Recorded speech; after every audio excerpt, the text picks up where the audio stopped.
"Daddy, don't sit on the man." Personally, I don't recall this event, but recently my father brought it up during a casual conversation, wondering if I was able to remember anything.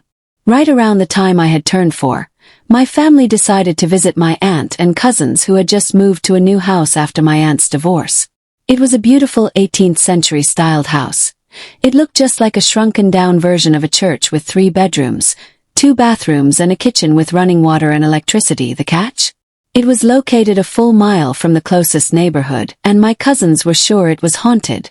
My father explained to me that it wasn't until the second day that anything occurred. It was around 9 in the morning my dad had finally managed to get me into the bath. He had just finished washing the shampoo out of my hair when he realized he had forgotten to grab a towel for me. He left for just a moment, grabbed the towel and returned. As he bent down to sit, I suddenly shouted, "Daddy, don't sit on the man." Startled, he stood back up and looked around. "What man?" he had asked me. "Right there," I replied, pointing at the chair he was about to sit in. Feeling uneasy, my dad decided it was just me and my imagination and quickly pulled me out of the bath. At around noontime, my dad decided to relax in the living room and watch some TV.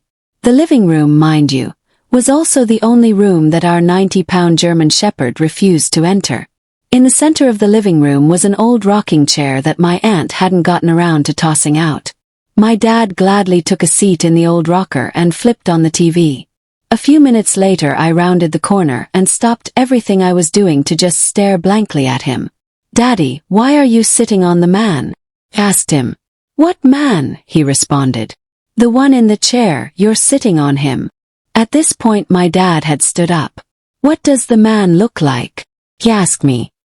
"His face is opposite." "What do you mean?" "When he's angry he smiles, and when he's happy he looks angry," I had explained.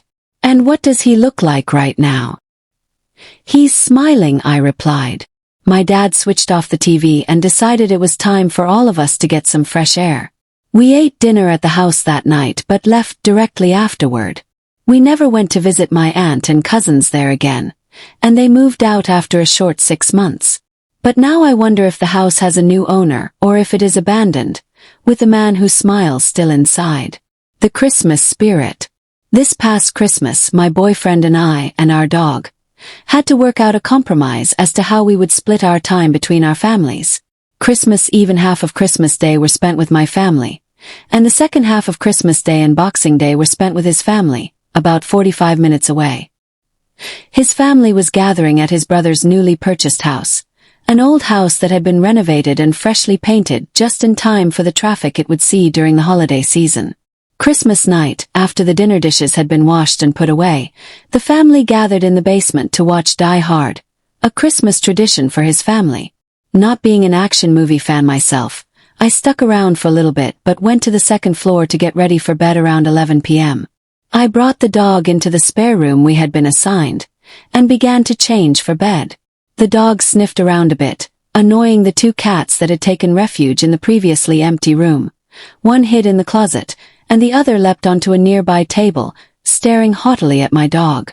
As I bent down to pull my toothbrush from my overnight bag, I very clearly and very distinctly heard a man's voice whisper into my right ear. "Wait right here."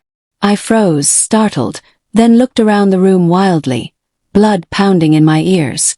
My first thought actually was that the cat had said it. That's how close and how vivid the voice had been. I dashed to the door and looked both ways down the hallway, but there was nobody there. The family was still in the basement, and I could scarcely hear the volume of the television through the 2 floors that separated us. Heart starting to slow, I quietly made my way to the bathroom, listening intently for any more whispering, but there was none. I washed up quickly, shooed the cats out of the room and went to bed.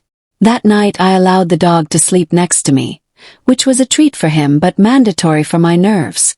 The next morning, I awoke to find my boyfriend on the other side of our dog. He had crawled into bed after Die Hard, a few rounds of cards and a nightcap or 2, sometime in the vicinity of 2 a.m. I roused him gently and began to stretch and get ready for breakfast. As my boyfriend left the bed he commented, "I think this house is haunted." In such an offhand way it took me a second to realize what he had said. I asked him to explain.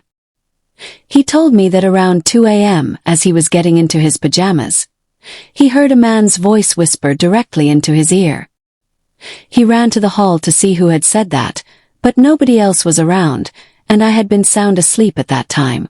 When I asked what the voice had said, he told me something that made the hair on the back of my neck stand up. The voice had said, "Wait right here."